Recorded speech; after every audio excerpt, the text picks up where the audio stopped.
ఎస్పెషల్‌గా మాట్లాడుకోవాల్సిన క్రాఫ్ట్ ఏదైనా ఉంది మూవీలో అంటే, ఏదో ఊహించుకొని ఎక్కడెక్కడో కొండల దగ్గరికెళ్ళి డాన్స్‌లేసి అయితే ఉండదు. 'కేజీఎఫ్' తర్వాత ఆ లెవెల్ బ్యాక్‌గ్రౌండ్ స్కోర్ ఏదైనా ఉంది అంటే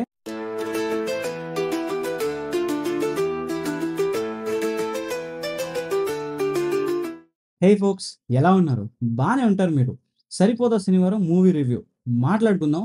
దానికంటే ముందు ఈ ఫేస్‌ని మీరు ఫస్ట్ టైమ్ చూస్తుంటే ఆ లైక్, షేర్, సబ్స్క్రైబ్ చేసేయండి.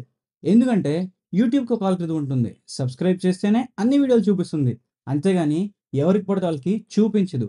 సో, వీడియోస్ మిస్ అవ్వకూడదనుకుంటే సబ్స్క్రైబ్. ఇంక మనం లేట్ చేయకుండా రివ్యూలోకెళ్ళిపోతే స్టోరీ లైన్ చాలా సింపుల్‌గా ఉంటుంది. ట్రైలర్‌లో చూపించినట్టుగానే మన నాని గారు ఓన్లీ సాటర్‌డే మాత్రమే కోపం చూపిస్తారు. ఇలాంటి ఒక క్యారెక్టర్, ఒక మెంటల్ థిక్ క్యారెక్టర్‌తో కాన్ఫ్రంటేషన్ ఎలా ఉంటుంది? మధ్యలో సీన్‌లు ఎలా వస్తాయి? ఎలా పోతాయి? అనేదే స్టోరీ. కథలోకెళ్ళిపోతే టైమ్ లైన్ ఏమని చెప్పరు. ఏ ఊర్లో ఉంటున్నారని కూడా చెప్పరు. నాని గారికి కోపం ఎక్కువ.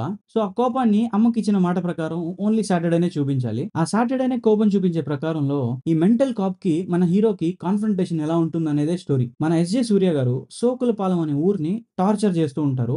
ఎందుకు టార్చర్ చేస్తారు? అసలెందుకు టార్చర్ చేయాల్సొచ్చింది? ఆయన ఫ్రస్ట్రేషన్ ఆ ఊరి మీద ఎందుకు చూపించుకుంటున్నారనేది మీరు మూవీలోనే చూడాలి. ఇది మాత్రం చాలా బావుంటుంది. నాని గారు ఇంటర్వ్యూస్‌లో చెప్పినట్టు సాటర్‌డే, వై సాటర్‌డే అనేది కిక్ యాస్ మూమెంట్ అని చెప్పారు.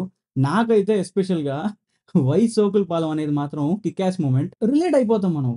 మనం 'ఎస్‌జే సూర్య' గారి ఫ్రస్ట్రేషన్, ఆ ఫ్రస్ట్రేషన్ ఆయన చూపించుకునేటప్పుడు ఆ సోకులపాలెమే ఎందుకు అనేది ఒక రీజనింగ్ ఉంటది. అది పర్ఫెక్ట్‌గా సెట్ అయింది. సో, ఎక్కడ చెడు జరిగినా తనదే ప్రాబ్లమ్ అనుకోని వెళ్ళిపోయే మన హీరోకి ఆ సోకులపాలెంని టార్చర్ చేస్తున్న ఐపీఎస్ దయానంద్‌కి కాన్ఫ్రంటేషన్. వై సాటర్‌డే అనేది కిక్ యాస్ మూమెంట్ అని చెప్పారు. కానీ అది వెరీ ప్రెడిక్టబుల్‌గా అనిపించింది. అమ్మకిచ్చిన మాట కోసం ఒక రోజుని ఎంచుకుంటాడు. కొంతమంది కనెక్ట్ అవ్వచ్చు, కొంతమంది కనెక్ట్ కాకపోవచ్చు. కానీ నేను పెట్టుకున్న ఎక్స్‌పెక్టేషన్ ప్రకారం అదైతే రీచ్ అవ్వలేదనుకుంటున్నా వై సాటర్‌డే అనేది. కానీ వై సోకులపాలెం అనేది చాలా బాగా రీచ్ అయింది. అన్ని ఇంటర్వ్యూస్‌లో 'ఎస్‌జే సూర్య' గారు జనాల్ని ప్రిపేర్ చేసుకుంటూ వచ్చారు. ఇది ఒక రెగ్యులర్ టెంప్లేటే, ఇదొక రెగ్యులర్ టెంప్లేటే కానీ యాక్షన్ ఉంటుంది అని చెప్పి జనాల్ని ట్యూన్ చేసుకుంటూ వచ్చారు. ఇలా చెప్పకపోయుంటే ఇంకా ఎక్కువ ఎక్స్‌పెక్టేషన్ పెట్టుకునే వాళ్ళేమో. స్క్రిప్ట్ విషయానికొస్తే డైలాగ్స్ చాలా బాగా రాసుకున్నారు. డైలాగ్స్ చాలా దగ్గర బావున్నాయి. ఆ డైలాగ్స్ బావుండడానికి కారణం గూడా ఆ డైలాగ్ వచ్చేటప్పుడు బ్యాక్‌గ్రౌండ్‌లో ప్లే అయ్యే బ్యాక్‌గ్రౌండ్ మ్యూజిక్కే. బ్యాక్‌గ్రౌండ్ మ్యూజిక్ అయితే చింపేశారు. క్యారెక్టర్స్ విషయానికొచ్చేస్తే చాలా మినిమల్ క్యారెక్టర్స్ ఉంటాయి. చెప్పుకోదగిన క్యారెక్టర్స్ ఒక మూడో, నాలుగో ఉంటాయి అంతే. మాక్సిమం హీరో, హీరోయిన్ గాని పక్కన పెట్టేస్తే 'ఎస్‌జే సూర్య' గారు, మన నాని గారికి నాన్నలాగా యాక్ట్ చేసిన 'సాయి కుమార్' గారు. హీరోయిన్ విషయానికొస్తే హీరోయిన్‌కి యాక్టింగ్ చేసే స్కోప్ ఉండే క్యారెక్టర్ అయితే కాదు. కానీ ఇంపార్టెన్స్ ఉంది. యాక్టింగ్ స్కోప్ లేదు. డైరెక్షన్ విషయానికొచ్చేస్తే మన 'వివేక్ ఆత్రేయ' గారు ఆయన అన్ని మూవీస్‌లో నరేషన్ ఎలా ఉంటుందో, నరేటివ్ అలానే ఉంటుంది. కానీ కొంచెం యాక్షన్ యాడ్ చేశారు. ఆ యాక్షన్‌కి తగిన రీజనింగ్ కూడా ఇచ్చారు. మూవీ ఓపెన్ చేయంగానే మన నాని గారి చిన్నతనం స్టోరీ ఉంటుంది. అదయిపోయినాక నాని గారి ఎంట్రీ ఉంటుంది. సో, నాని గారి క్యారెక్టర్‌ని క్లియర్‌గా ఎస్టాబ్లిష్ చేస్తారు జనాలకి. నాని గారి క్యారెక్టర్ ఎస్టాబ్లిష్‌మెంట్ అయిపోగానే మన 'ఎస్‌జే సూర్య' గారి ఎంట్రీ ఉంటుంది. ఆయన క్యారెక్టర్ ఎలాంటిది? ఆయన ఫ్రస్ట్రేషన్ ఏంటి?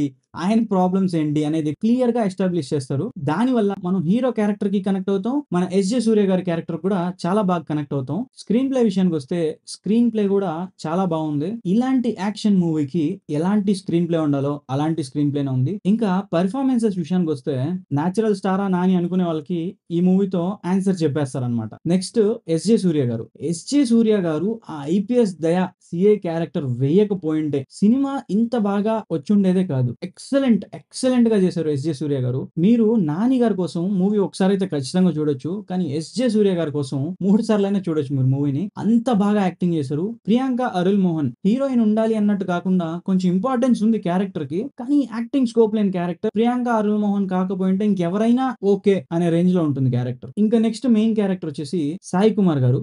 'సాయి కుమార్' గారు పర్ఫెక్ట్‌గా చేశారు. ఒక కోపిష్టి కొడుక్కి తండ్రి ఫ్రస్ట్రేషన్ ఎలా ఉంటుంది? ఆ తండ్రి ఆ కొడుకుని ఎలా హ్యాండిల్ చేశాడనే దాన్ని చాలా సటిల్ యాక్టింగ్‌తో ఆ నాన్న క్యారెక్టర్‌కి ప్రాణం పోసారనే చెప్పాలి. సినిమాటోగ్రఫీ చాలా బాగుంది. చాలా బాగా చేశారు. సీన్స్ గాని, ఆ కలరింగ్ గాని, లైటింగ్ గాని, నైట్ షాట్స్ గాని చాలా బాగా చేశారు.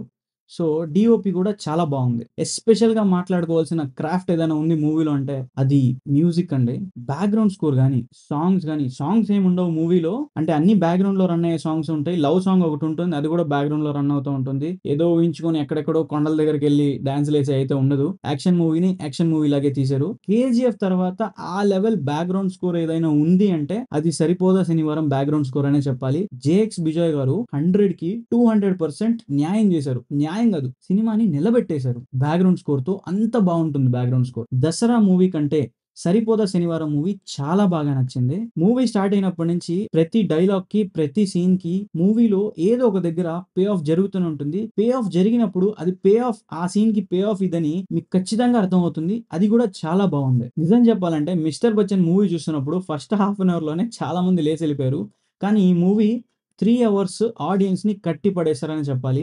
ఇంటర్వెల్ కార్డ్ పడినప్పుడు ఆ బ్యాక్గ్రౌండ్ కి గూస్ బంప్స్ రాలేదంటే ఒకటి మీరు చెవిటోడైనా అయి ఉండాలి, లేదా మీరు బ్లైండ్ అయినా అయి ఉండాలి. ఈ మూవీని చూడొచ్చా అని మీరు అడిగితే ఖచ్చితంగా చూడొచ్చు. ఫ్యామిలీతో చూడొచ్చా అంటే ఖచ్చితంగా ఫ్యామిలీతో చూడొచ్చు. ఖచ్చితంగా మీరు పెట్టిన ప్రతి పైసా వసూలు అవుతుంది. నాకైతే మూవీ చాలా బాగా నచ్చింది. సుప్రీత్ రెడ్డి గారు అలాగే మన ఆలీ గారు వీళ్ళని సరిగా వాడుకున్నట్టయితే నాకు అనిపించలేదు. ఆలీ గారు అయితే మాక్సిమం 1 మినిట్ ఉంటారు స్క్రీన్ మీద. మీరు సినిమా నుంచి బయటకు వచ్చేటప్పుడు మాత్రం ఎస్జే సూర్య గారిని ఖచ్చితంగా గుర్తుపెట్టుకుంటారు. ఎస్జే సూర్య గారు మీ మైండ్ లోనే ఉంటారు. నాని గారి కంటే ముందు ఎస్జే సూర్య గారు ఉంటారు. ఎస్జే సూర్య గారి తర్వాతే నాని గారు ఉంటారు. ఎవరు ఒప్పుకున్నా ఒప్పుకోకపోయినా అంత బాగా యాక్టింగ్ చేశారు ఎస్జే సూర్య గారు. వీడియో మీకు నచ్చిందని అనుకుంటున్నాను. వీడియో మీకు నచ్చితే లైక్ చేయండి, నచ్చకపోతే కామెంట్ చేయండి, సబ్స్క్రైబ్ మాత్రం ఖచ్చితంగా చేసుకోండి.